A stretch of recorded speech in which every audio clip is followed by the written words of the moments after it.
as things unfold, we're naturally going to adapt.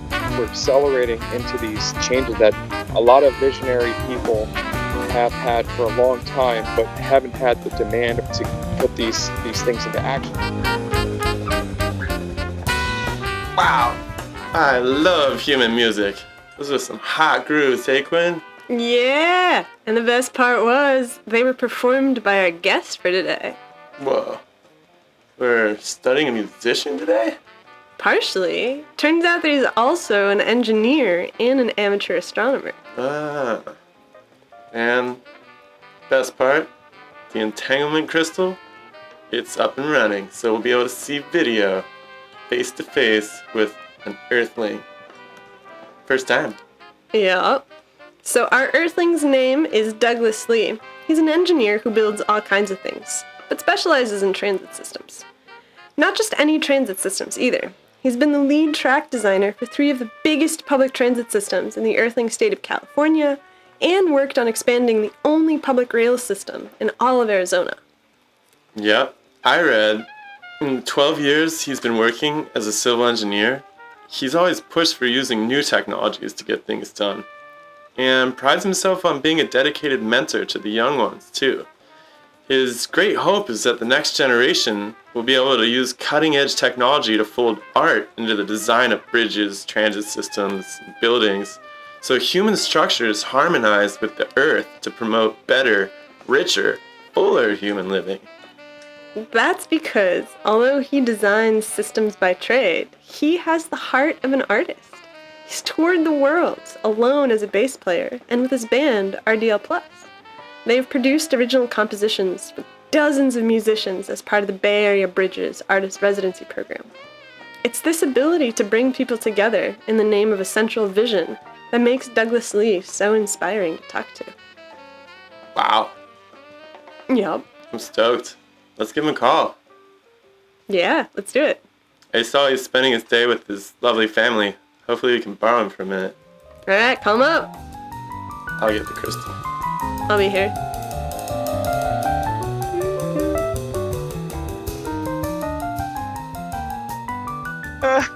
Earthlings are funny looking. That's a nice beard. Yeah, look at all that hair. Almost as good as mine. Oh wait, are we going? We're going. This is our first time talking to an Earth engineer. Earth. Pretty exciting. This is exciting. I'm talking to the aliens. Yay.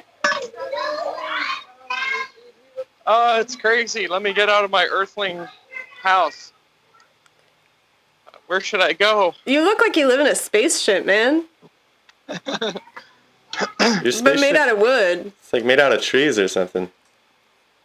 I'm going to a quiet place. We have lawn. We're mowing the lawn over there. Ah, okay. Here we are.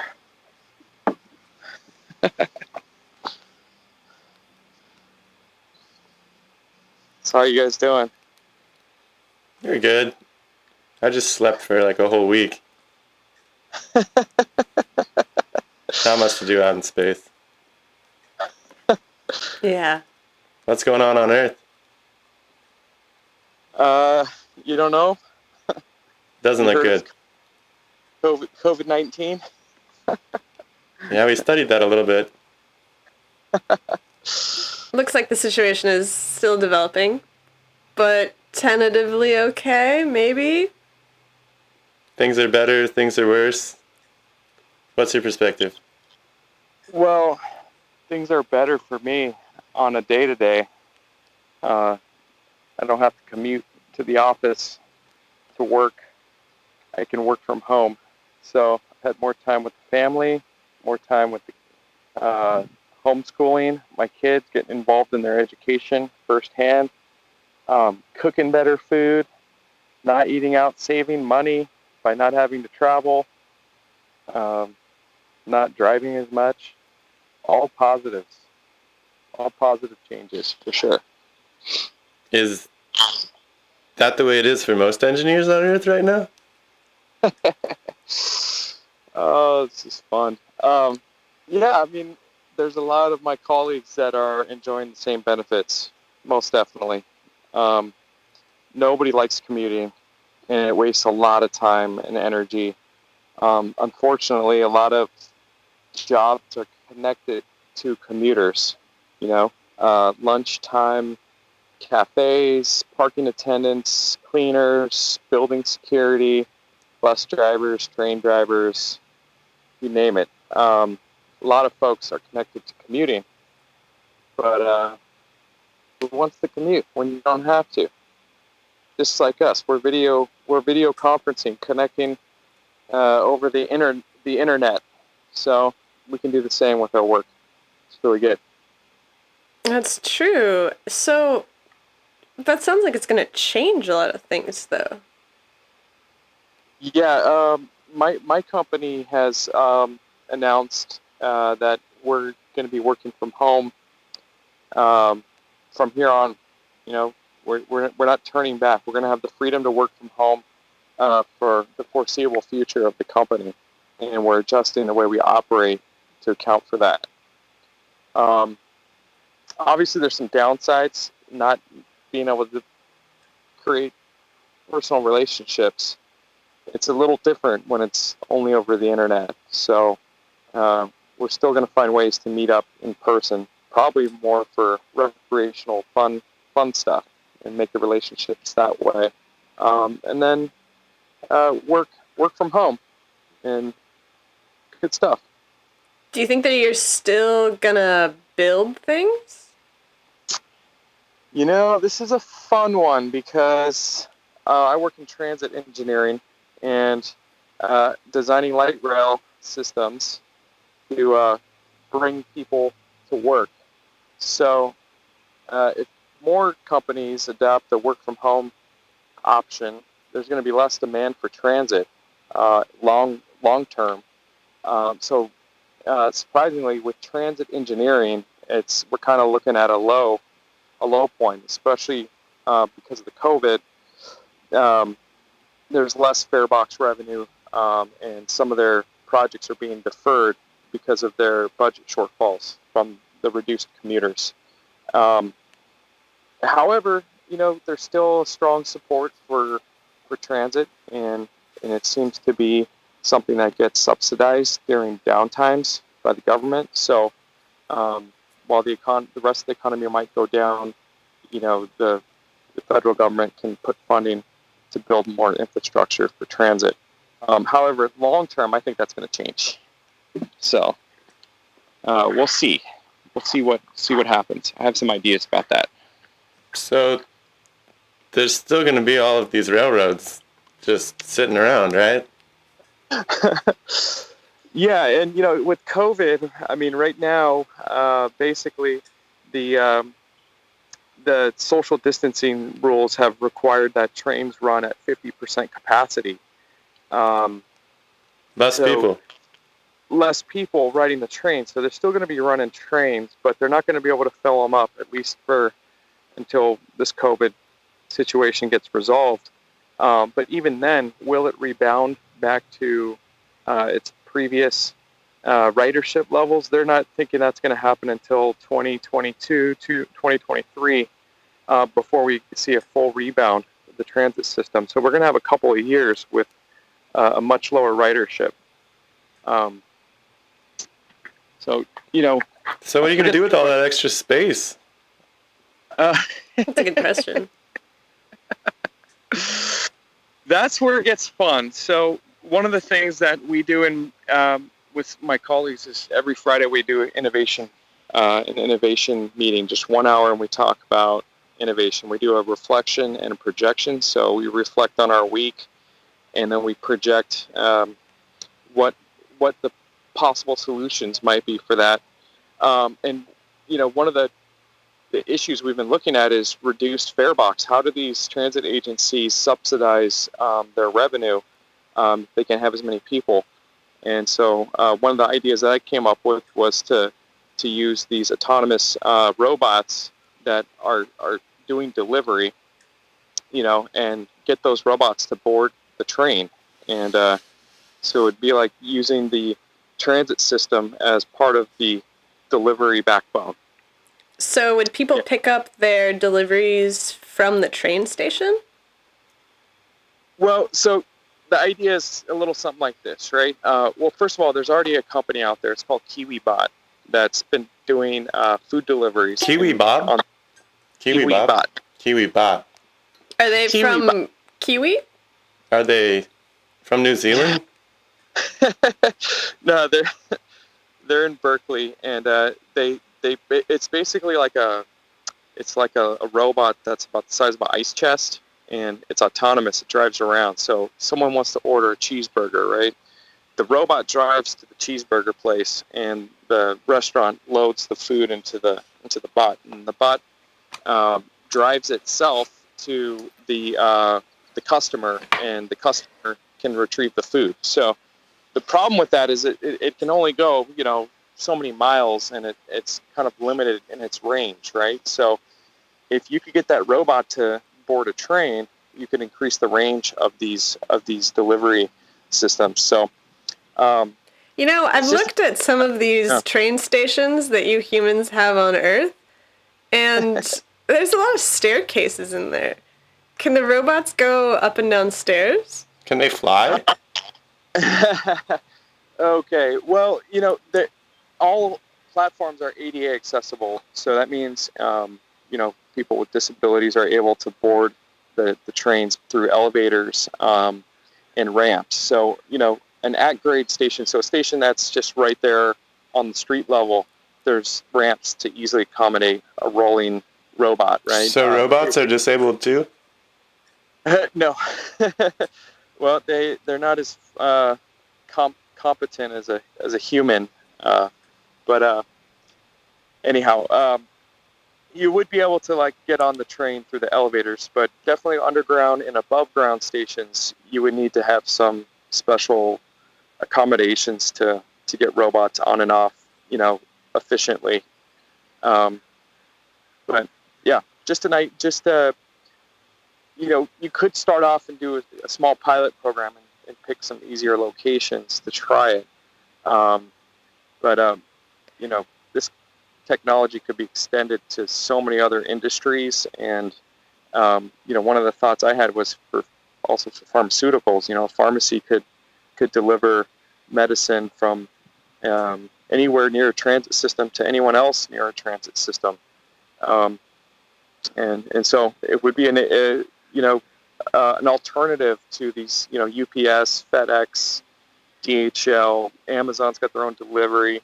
The delivery is those trucks are loud. They take up a lot of space. You could downsize this and have something a little more compact and efficient. So, okay, let's say that there are companies that start to deliver things using robots. What are the immediate benefits that we would see? Well, again, it's hard to say if this would even work, right? Sure.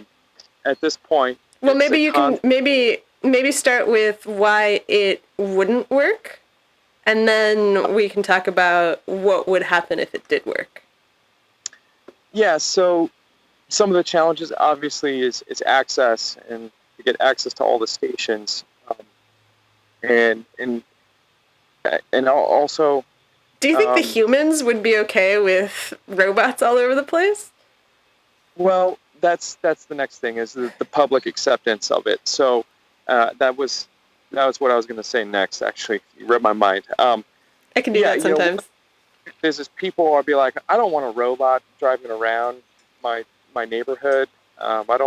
That's too far out for me. Well, it's interesting hearing some people who have interacted with these robots is like the robots get stuck, and people are kind and will if a robot turns on its side, people will come and pick it up and help it along.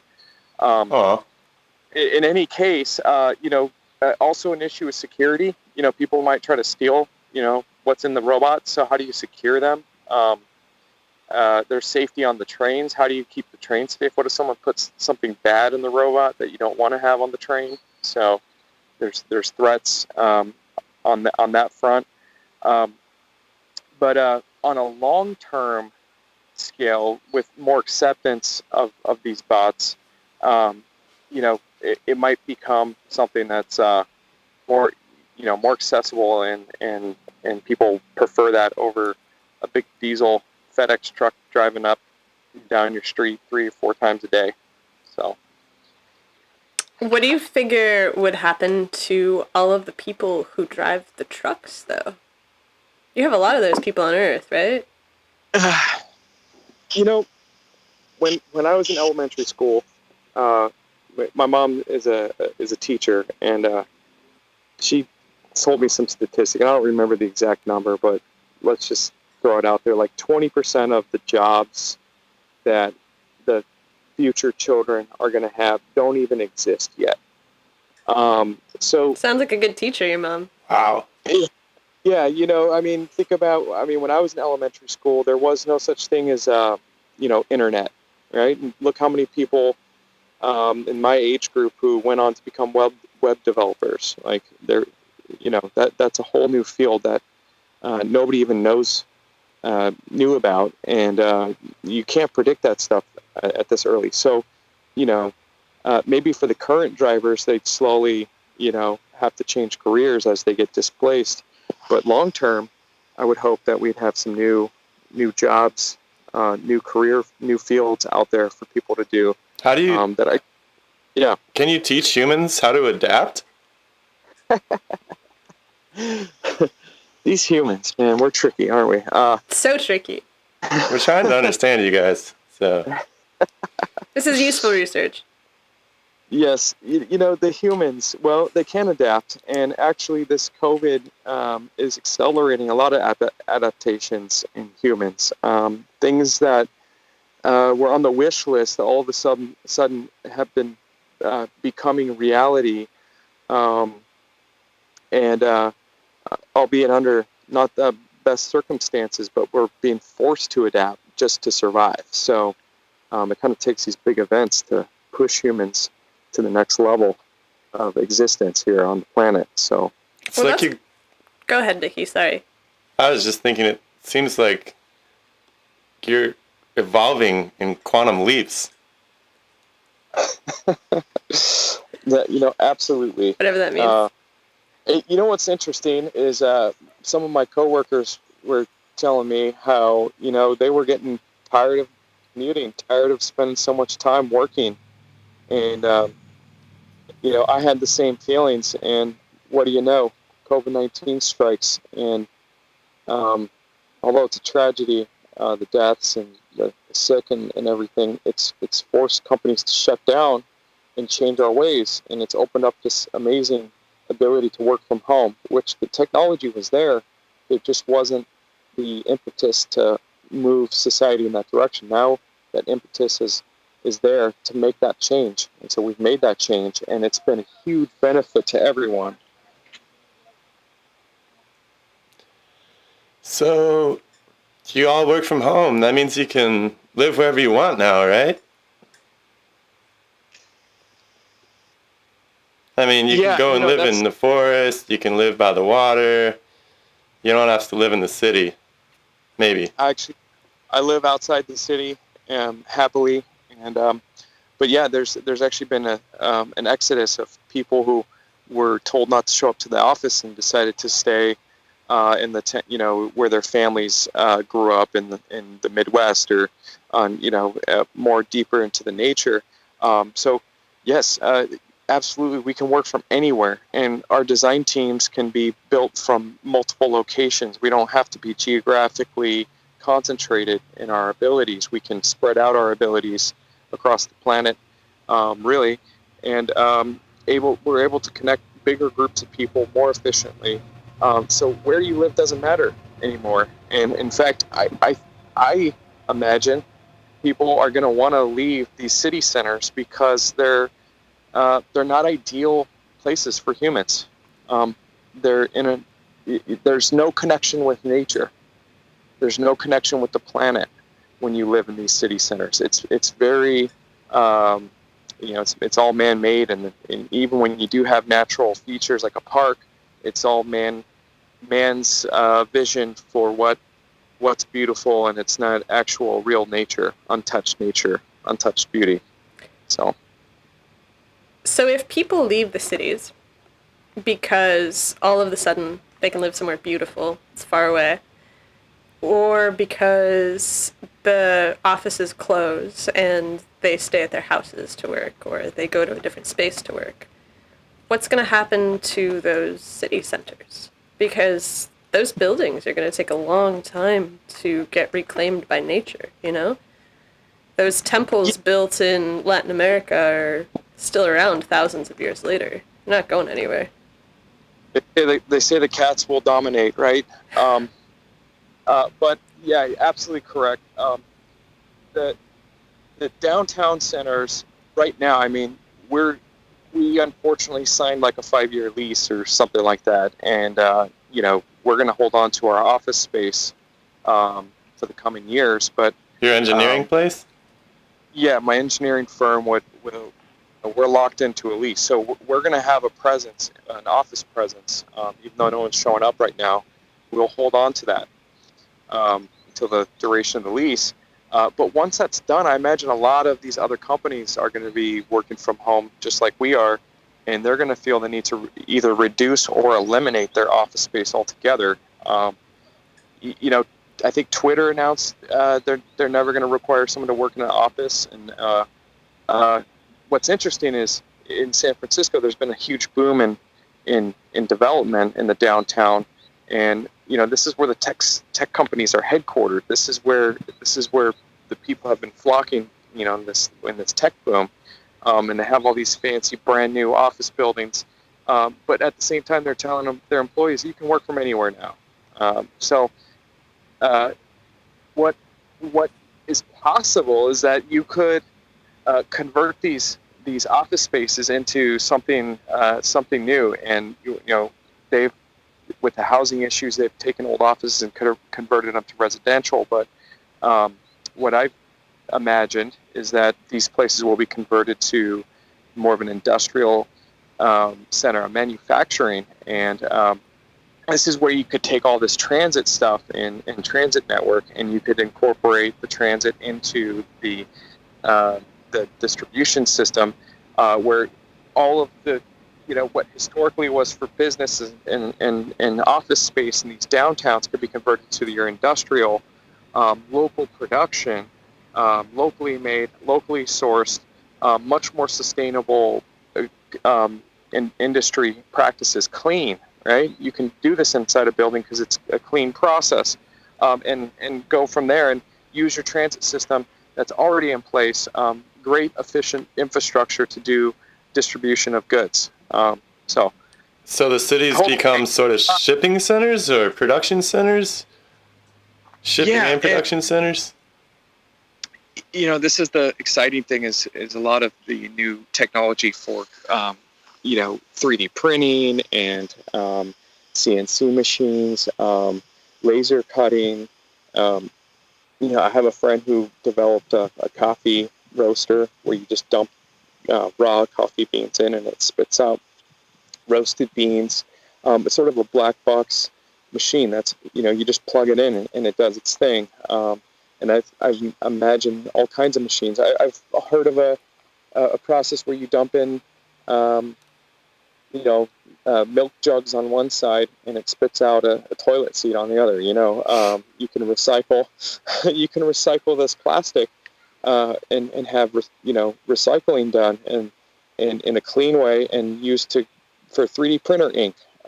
You could do this with clothing and have clothing repurposed in a clean facility, that's not polluting. Do you see that happening in the cities or in the country where you live, or where's that going on? Yeah, what's the pressure that makes it happen in the cities versus the country, I guess? The city would be a good place to create new goods because of the concentration of transportation in these city centers, and you have nearby ports. Rather than have this stuff out in factories and mass produce one thing, you could have more of smaller units, and maybe use use the city center as a place for dealing more with the raw materials and converting the raw materials to usable products. Maybe, like I said, 3D printer ink. I mean, it's a plastic compound, right? And we have all this plastic. Maybe you send it to the downtown, have these things get recycled, created into 3D printer ink. Then you could distribute that ink out to places where they're actually building products. And then, man, this is just one part of it. I mean, you could be doing a lot of production in your neighborhood and have neighborhood centers and whatnot. So, what would that look like? That sounds kind of cool. Oh, you guys are very curious. Well, we're scientists. We're trying to understand humans. Yes. So, and working with engineers is really the best way to do it. You guys have crazy brains. Engineering is applied science. So, we take the scientific knowledge and we use it to do things, make things. And part of the reason why I wanted to be an engineer is I wanted to use my mind to help others by improving their lives, right? And that's ultimately why I got into transit. But wow, one of the things that's so frustrating is nowadays is that there's no ability to fix anything. Things get broken, and it's called planned obsolescence. What's the word? That's what's going to happen to Mickey in another couple hundred years. He doesn't know yet, though. I'm staying up on things. Give me a break. He tries.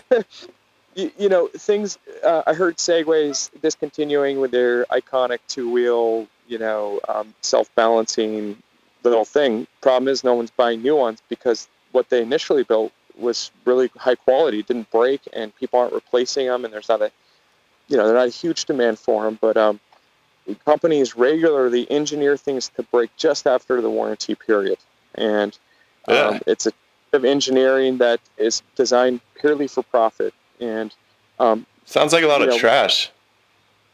Yeah, and do train engineers do this sort of thing too? Absolutely not. Good. We don't design things to break when we're designing things for the public. We definitely design it to last as long as possible. In fact, most of the infrastructure in the United States is living well beyond its design life and needs to be replaced, actually. But just a testament to the previous engineers who built a lot of our modern world. They've done quite well. We need to replace, though. We're getting past the lifespan. That's a whole nother subject. But we'll come back to it. Yeah, as far as planned obsolescence, the right to repair is so important. My laptop broke, my computer screen broke, and I wanted to fix it. And obviously, the company that built my laptop doesn't want me to do that. They want me to take it to their shop, but actually is able to order the parts, and there are websites out there dedicated. iFixit will give you step-by-step instructions to repair your phones and things that most people don't think they're capable of. They'll sell special parts that you need, and it's much more affordable. So the right to repair is a movement that's happening where people are demanding the right to repair their products that they purchase. And with more right to repair, more abilities to use 3D technology, more abilities to be creative, and with our future generations, they're going to be well adapted in 3D printing and laser cutting using the latest and greatest tools. That my grand vision is that we have community centers where we have all the tooling and facilities available to the public to repair the existing products and to develop new products and have access to basically a community production facility. Wow. Could even cycling there, and that will basically reduce the demand for global products. You can make more of the products, you can fix more of the products, you can keep your needs at home in your neighborhood with your neighbors, all supporting each other creatively solving problems, creatively making things that you need, and not have to worry about global trade and shipping and all this stuff. It's all right there. I've read that on Earth, most of the humans that are in charge of countries spend a lot of time worrying about things like GDP and the amount of things that the people in those countries are buying and selling.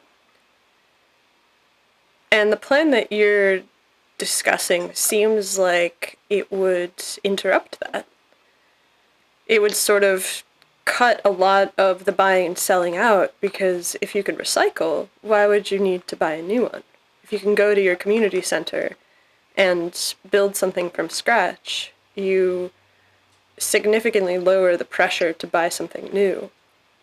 Do you think that there's any kind of resistance to this idea of being able to repair things and recycle them? Well, absolutely. No company wants their profit lost to people fixing their stuff. They want to sell you something new. However, in this COVID-19 situation, a lot of companies are shutting down their businesses because there's nobody selling. Stores aren't open, and what we're finding is that people have been over-consuming and buying new things that don't need to be replaced, and demand for products has gone way down. People are waking up to the fact that we've been working just to buy more stuff, and it's an endless cycle that is not rewarding. And so a lot of these companies might just go out of business, just as a result of this change caused by this virus. And so slowly, I think the nature of business is going to change, and a whole different economy unfolds. So it might be a necessity to be able to fix stuff, because the company that built your refrigerator no longer exists, or the company that makes the spare parts is no longer functioning. You might need to do this yourself. You might need to 3D print a special part to keep things running. I see. So this is less a pie-in-the-sky version of how things should be, and more an estimation of how they're going to need to be in order to deal with the fact that everything's kind of falling apart a little bit on Earth. Yeah. Again, with the COVID, it's like we've had the technology to work from home, but companies were unwilling to embrace that change because they thought it would hurt their bottom line. Now we're seeing that it's the only way to survive.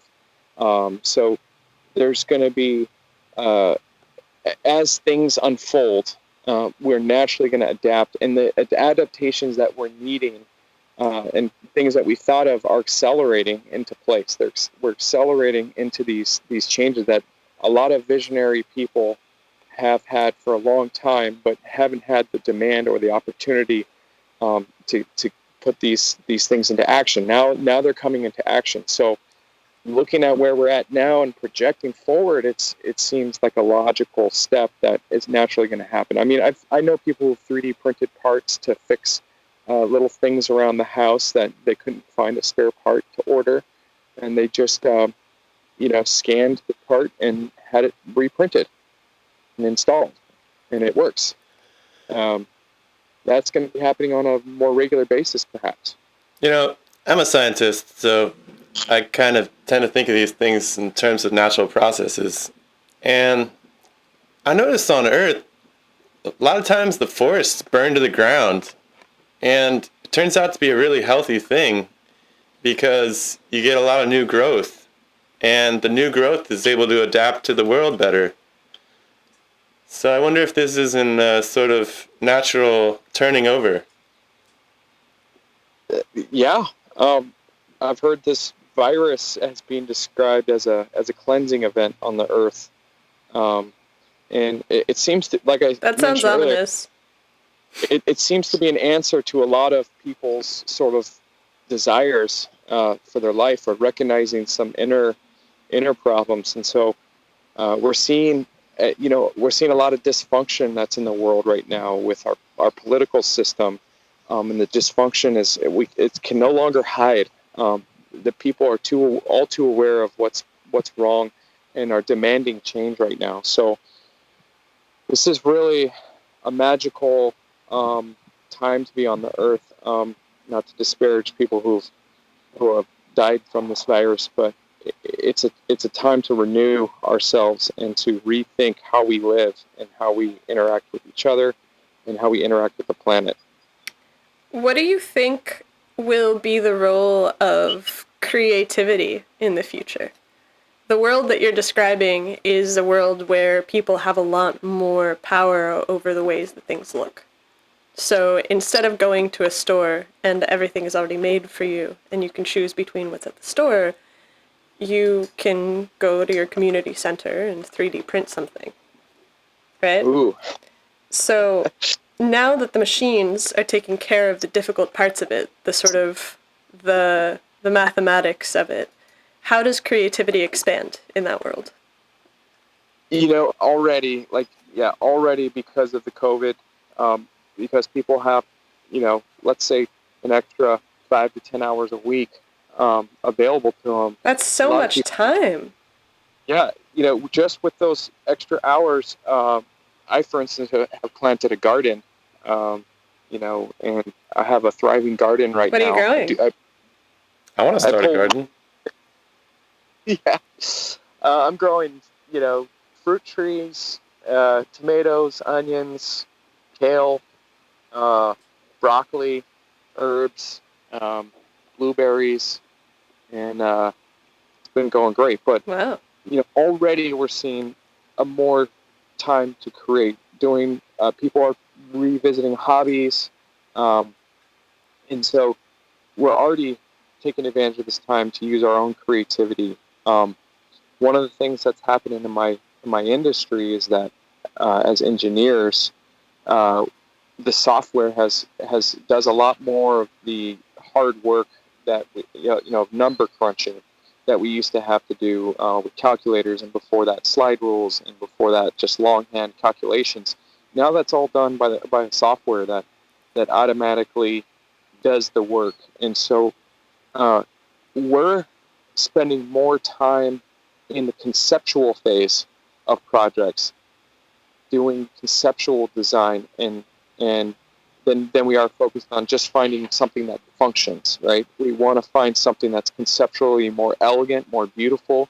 Whether anyone recognizes a rail maintenance facility as beautiful, but there is an elegance to this stuff, or a station layout, and so we get to spend more time doing conceptual work. And as more of the technical, challenging parts of engineering goes towards into the software, into AI systems, that's going to open up more room for creativity. So in addition to the more free time we have, we're going to be more efficient in how we live and how we use our time. We're going to have more time for creativity, and we're going to have a much more creative society. Absolutely. How will people make money? Do you have any sort of thoughts about that? Because this all seems like a wonderful idea. It's beautiful. I love this vision. It's the most beautiful vision of the human future that I think anybody has presented. Yeah, making money, right? Well, it turns out you don't need as much money when you stop buying stuff, and when you don't have to commute, and if you're not eating out dinners and you're cooking more, you don't need as much money when you have your own garden, and every meal you're able to pick an item from your garden. We don't have any money on our spaceship. Yeah. That's because we're broke, Mickey. Well, I grow my own worms. That's true. I'm not an economist. I don't have the answers about economy, but what I do know is that we think we need more than what we need, and we can get most of what we need. Well, first of all, we already have what we need. The only things we really need is to maintain our shelter, and to have food. I mean, beyond that, we got a lot of stuff already. We need electricity. We need water. We need internet, and just handfuls of durable goods and electronics, right? Not much else. We're losing Mickey. No, he's come back. Never mind. I thought that he was doing as he sinks sometimes. You guys get tired. I sleep like a whole human Earth week at a time. So, I'm like 100,000 Earth years old anyway, so give me a break.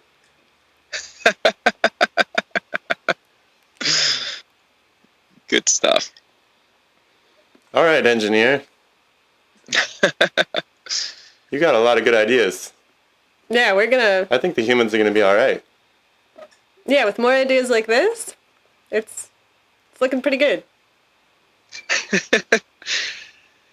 Yeah, would be great. When are you guys gonna start your garden on your spaceship? Well, I've been messing with the oxygen production module, so while that's down, it might make sense to grow some plants, Mickey. I'm up for it. All right. You got any advice? Oh man, I've been watching this on since I've started a garden. I've been watching this guy named M.I. Gardner. I think M.I. is Michigan gardener, but he's got a lot of really great ideas about how to maximize your space in your garden and what plants to plant with other plants, right? Like tomatoes require a lot of nitrogen in the soil. And if you plant beans right next to your tomatoes, the beans actually add nitrogen to the soil. So you can have a symbiotic planter boxes. And this is something that industrial farming has never been able to accomplish, right? They use chemical fertilizers. But on a home gardening level, you can create these synergistic garden beds that feed and they feed the plants will feed themselves, feed each other. Wow. And you get very productive space, much more efficient use of the space than like an industrial system that requires chemical and big tractors and all this stuff. Well, time to plant a garden then, I said. Seems like a natural evolution. I read that the human chemicals for fertilizers came from bomb factories when they were busy killing each other during the World Wars. The people who invented the nitrogen fertilizer on Earth actually had a chemical factory at Auschwitz. There you go. Ouch. Yeah. Yeah. So this seems like a natural step in the right direction. Yeah, that what's happening in the industrial farming, right, is as they just use fertilizer to keep their crops moving, they're depleting the nutrients in the soil, and they're not replacing the nutrients that they take out of the soil. So having a home garden and doing your research on soils and understanding how to support each different plant, you can have a much more sympathetic and sustainable system, unlike our industrial farming. And the food is it tastes so good. I don't know if you've ever grown your own herbs. When they're fresh, they taste so much better than anything you can buy in the store. It's so much more fulfilling to eat. Well, I eat fresh worms mostly, but and I eat radioactive rocks. But I like the idea of vegetables just as a theory, They'd be fun to have around, even if we don't eat them. We could study how they communicate. I like this idea. Scientists, you guys are funny. Well, that's a beautiful world, Mr. Engineer. Tell us your name. Yeah, who are you, by the way? My name's Doug Lee. Doug Lee. All right, Doug Lee. Well, thanks for talking to us.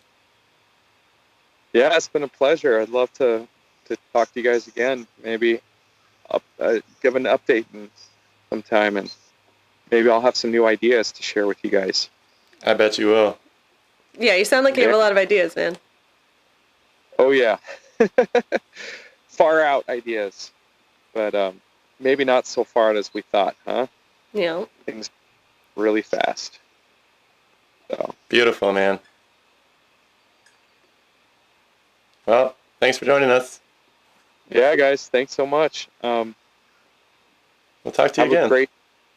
great sleep for a week there. I always do. Bye. Bye.